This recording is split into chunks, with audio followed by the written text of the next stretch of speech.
नमस्कार। Corona virus सम्बन्धी छलफलको क्रममा आज हामी दोस्रो भिडियो लिएर उपस्थित भएका छौं। यहाँहरूलाई स्वागत छ। पहिलो भिडियोमा हामीले नेचुरल हिस्ट्री अफ डिजिज अन्तर्गत प्रिप्याथोजेनेसिसको बारेमा छलफल गरेका थियौं, जसमा हामीले एपिडेमियोलोजिकल ट्र्याडको बारेमा छलफल गरेका थियौं। आज हामी पिरियड अफ प्याथोजेनेसिस अन्तर्गत त्यो भाइरस हाम्रो शरीरभित्र कसरी छिर्छ, हाम्रो कोषभित्र कसरी छिर्छ, अनि छिरिसकेपछि रोग विरुद्ध लड्ने हाम्रो शरीरको डिफेन्स मेकानिजम र त्यो भाइरस बीच कस्तो अन्तरक्रिया हुन्छ भन्ने बारेमा सामान्य छलफल गर्नेछौं। पहिले श्वास प्रश्वास प्रणालीको बारेमा सामान्य जानकारी राख्न जरुरी छ। यो नाक र मुखको माध्यम हुँदै यो एयर पाइपवे जस्तै ट्र्याकिया भनौँ, यसलाई ट्र्याकिया भनिन्छ, ट्र्याकियाको माध्यमबाट यो फोक्सोमा जान्छ। त्यसैगरी भाइरस पनि यही बाटो हुँदै यसरी फोक्सोमा जाने गर्दछ। त्यही फोक्सोलाई भित्रीबाट हेर्दाखेरि चाहिँ यो अंगुरको झोप्पा जस्तो देखिने यस्तो स्ट्रक्चर पाइन्छ। यो जुन गोलाकार छ यसलाई हामी एल्भियोलस भनिन्छ। यो जुन एल्भियोलस छ यसको बाहिर यो नेटवर्क जस्तो देख्न सक्नुहुन्छ, यो ब्लड भेसलको नेटवर्क हो, यसलाई क्यापिलरी भन्दछौं।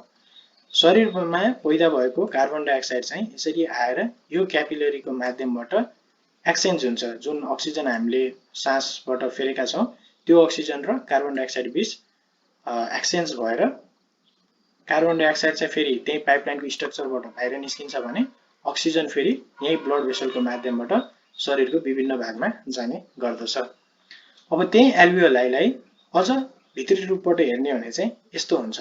तपाईहरुले यहाँ देख्न सक्नुहुन्छ विभिन्न प्रकारका कोष छन्। यहाँनिर छ फ्ल्याट आकारको कोष छ। यसलाई भन्छौं हामी एल्भियोलर टाइप 1 सेल, जसबाट डिफ्युजन हुन्छ, जसले गर्दा अक्सिजन कार्बन डाइअक्साइड बीच अन्तरक्रिया अथवा एक्सचेन्ज हुने गर्दछ।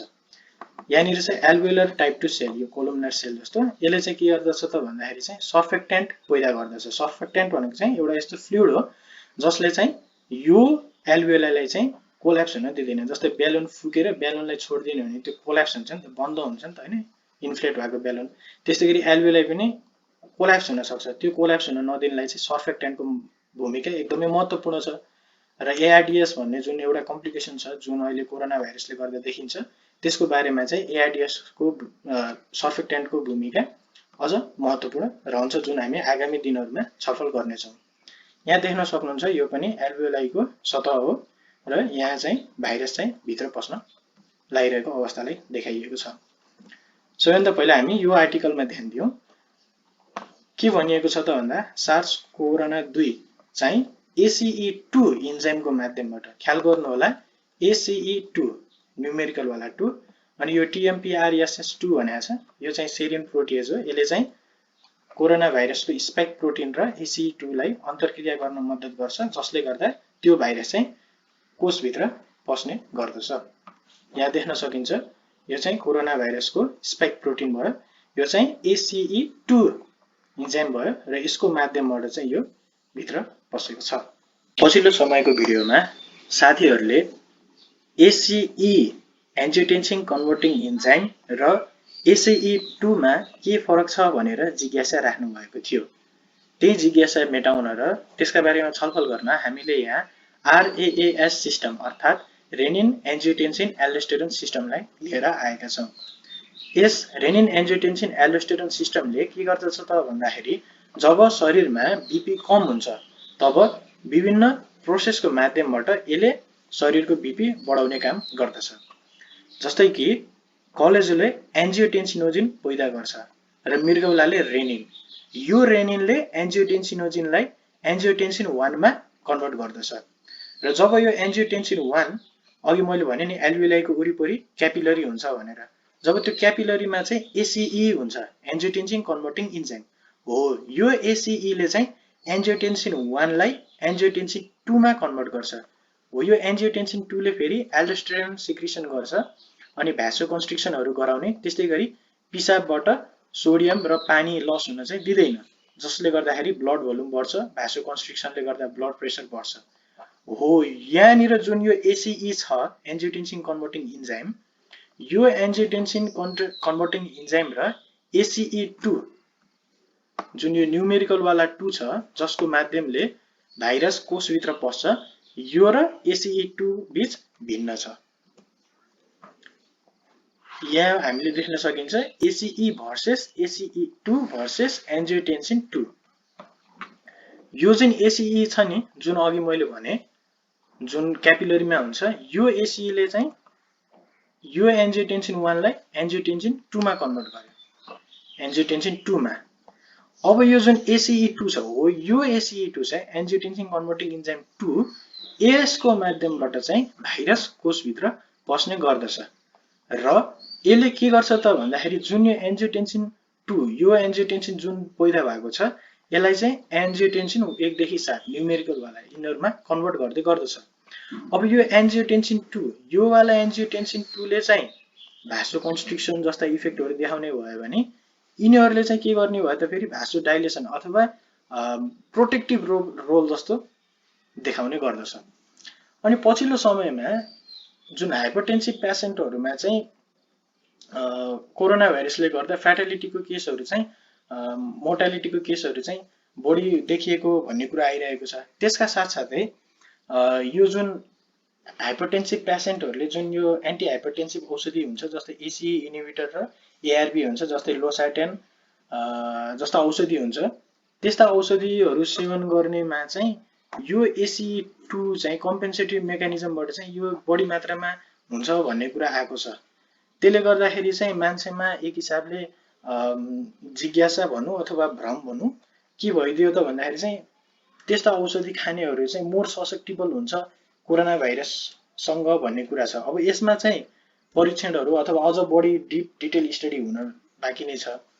तर यहाँनिर चाहिँ युरोपियन सोसाइटी अफ कार्डियोलोजीले चाहिँ के भनेको छ त भन्दाखेरि चाहिँ अहिले त्यो रूपमा डराउन पर्ने अवस्था छैन, किनभने कुनै पनि सबुत छैन, कुनै पनि परीक्षण मान्छेमा गरिएको छैन जसले बताओस् कि त्यस्ता औषधिहरु खाएर कोरोना भाइरससँग मान्छे मोर ससेप्टेबल हुन्छ।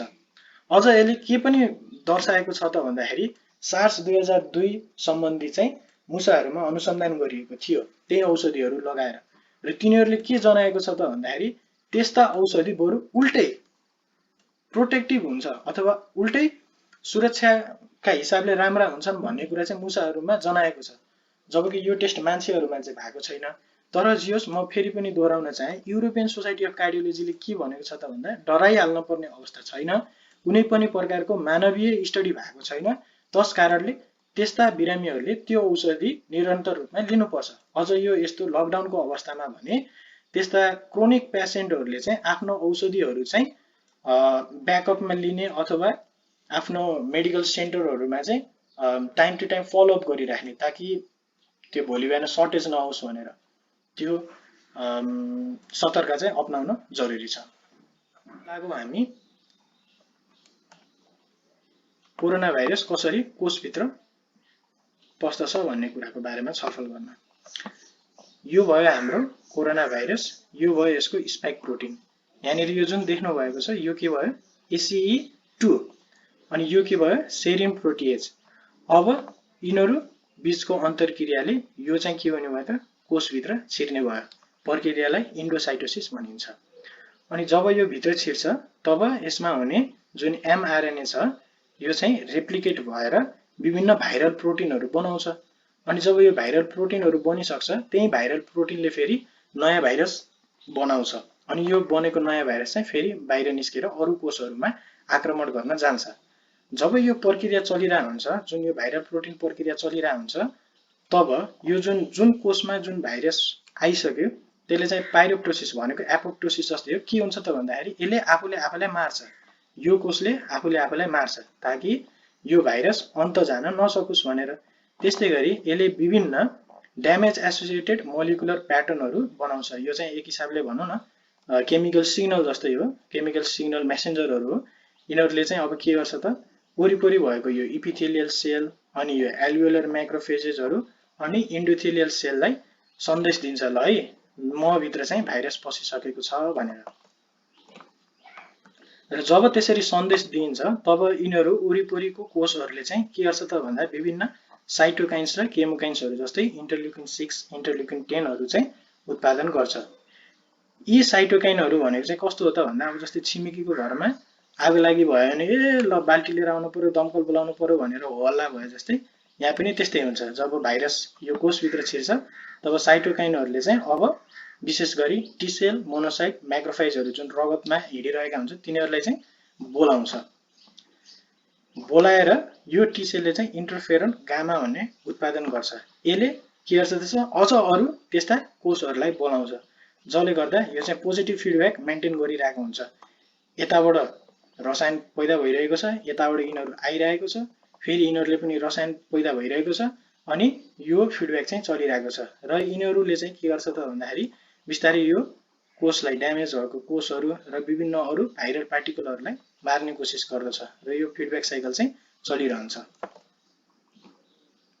अब पछिल्लो समयमा सबैजनामा आएको जिज्ञासा, कोहीलाई चाहिँ सामान्य लक्षणहरू मात्र देखिने, कोहीलाई चाहिँ एकदम जोखिमपूर्ण लक्षणहरू देखेर आइसियुमा भर्ना हुनुको साथसाथै मृत्यु पनि हुने जस्ता कुराहरू आइरहेको छ। आखिर किन त भन्दाखेरि चाहिँ विभिन्न नयाँ नयाँ अनुसन्धानहरूले के जनाएको छ त भन्दाखेरि जुन रूपमा हाम्रो शरीरले यस भाइरस विरुद्ध लड्ने गर्दछ त्यही कुरामा आधारित रहेर जुन हाम्रो सिम्पटम हुन्छ, जुन हामीले समस्या देखा पर्छ हामीमा त्यो भाइरसले गर्दा, त्यसको बारेमा विश्लेषण गरेको छ। यदि हाम्रो इम्युन रेस्पोन्स राम्रो छ भने के हुन्छ त भन्दाखेरि चाहिँ यो भाइरस छिर्यो, अघि नै भने नि मैले जुन पोजिटिभ फिडब्याक मेकानिजम हुन्छ त्यो माध्यमबाट विभिन्न टी हेल्पर सेलहरू आउँछ। अब यो टी हेल्पर सेलहरूले चाहिँ अब त्यसपछि CD8 टी सेल भन्छ, यो चाहिँ के हो त भन्दा साइटोटक्सिक हुन्छ। यसले चाहिँ ड्यामेज सेललाई मार्ने गर्दछ। त्यस्तै गरी विभिन्न एन्टिबडीहरू बन्छ जसको बारेमा जुन चाहिँ भाइरसमा एट्याच हुने गर्दछ, जस्तै न्युट्रलाइजिङ एन्टिबडीहरू चाहिँ उत्पादन हुन्छ। अब यो चाहिँ भाइरसमा टाँसिने भयो यो न्युट्रलाइजिङ एन्टिबडीले र भाइरसलाई न्युट्रलाइज गर्ने भयो, र त्यो न्युट्रलाइज भएको भाइरस चाहिँ जुन यो म्याक्रोफेजेस छ, एल्भेओलर माइक्रोफेजेस, यिनीहरूले चाहिँ के हुने भयो, खाइदिने भयो। त्यस्तै गरी एल्भेओलर माइक्रोफेजले चाहिँ जुन सेल अघि त्यो पाइरोप्टोसिस प्रोसेस भनेको थिए, आफूले आफूलाई मार्ने प्रक्रिया, ती सेलहरूलाई खान थाल्छ। त्यस्तै गरी CD8 टी प्लस सेलहरू चाहिँ साइटोटक्सिक हो, यिनीहरूले त्यही ड्यामेज सेलहरूलाई पनि मार्ने गर्दछ, जसले गर्दा के भयो त ड्यामेज सेल चाहिँ खाइदिने भयो। त्यति भएपछि यो भाइरस पार्टिकल अथवा नयाँ बनेको भाइरस चाहिँ अन्त कोषमा गएर आक्रमण गर्न पाउने भएन। यसरी चाहिँ बिस्तारै सामान्य सिम्पटम देखिनेका साथसाथै बिस्तारै समयका साथसाथै निको भएर जान्छ। यदि यतापट्टिको चित्रमा फेरि यदि कोहीको इम्युन सिस्टम राम्रो छैन, जस्तै हाइपरटेन्सिभ छ, बुढेसकाल लागेको छ, अथवा अरू कुनै कोमोर्बिड फ्याक्टरहरू छ भने चाहिँ के हुन्छ त भन्दा जुन अघि यहाँ हामीले कुरा गऱ्यौँ यो पोजिटिभ फिडब्याक साइकल, यो चाहिँ चलिरहन्छ। यो चलिराख्दाखेरि चाहिँ यस्ता केमिकलहरू धेरै मात्रामा उत्पादन हुन्छ र अहिले हालसालै एकदम चर्चामा आइरहेको कुरा छ साइटोकाइन स्टर्म। यसले चाहिँ के गरायो त भन्दा त्यो पोजिटिभ फिडब्याक साइकल चाहिँ चलिरहेछ भनेपछि केमिकल मेसेन्जरहरू पनि रिलिज गरिरहेछ। त्यसले गर्दा अझ बढी यस्ता म्याक्रोफेज, टी सेल, मोनोसाइटहरू चाहिँ आउने भयो। अब यिनीहरूले पनि फेरि विभिन्न प्रोटेजहरू अथवा विभिन्न केमिकल सिग्नलहरू उत्पादन गरिरहेछ। त्यसले गर्दा के भयो त भन्दाखेरि चाहिँ इन्फ्लामेसन अझ बढी सिभियर हुने भयो। अनि एआइडिएस जस्ता कुराहरूलाई पनि साइटोकाइन स्टर्मसित लिङ्क गराएर विभिन्न आर्टिकलहरू आइरहेको छ। त्यसको बारेमा, साइटोकाइन स्टर्मको बारेमा अझ हामी विस्तृत रूपमा आगामी दिनहरूमा छलफल गर्नेछौँ। यस चित्र मार्फत पनि हामीले के जान्न सकिन्छ भने यदि हाम्रो इम्युन रेस्पोन्स राम्रो छ भने सामान्य इन्फेक्सन हुँदा भएपछि चाहिँ बिस्तारै निको भएर जाने कुरालाई देखाइएको छ भने यदि एकदम इम्युन रेस्पोन्स कमजोर छ भने सिभियर इन्फेक्सन हुन्छ। र यहाँ देख्न सक्नुहुन्छ तपाईहरुले जुन यो म्याक्रोफेज छ हैन, यो बिस्तारै डेड भएपछि चाहिँ यहाँ फेब्रिन मेस बनाएको छ र एक्टिभेटेड प्लेटलेट छ। जस्तै अहिले फेरि अर्को आइरहेको कुरा के छ भन्दा DIC भन्छ। यसको बारेमा नि हामी आगामी भिडियोमा छलफल गर्नेछौँ। जियोस्, यदि हाम्रो इम्युन रेस्पोन्स राम्रो छैन भने सिभियर इन्फेक्सन हुने र भाइरेमियाका कारणले विभिन्न अरू जस्तै लिभर, मृगौला, मुटुमा पनि असर पार्ने हुँदाहुँदै फोक्सोमा एआइडिएस जस्ता समस्याले गर्दा मृत्यु हुने कुराहरू बाहिर आइरहेका छन्।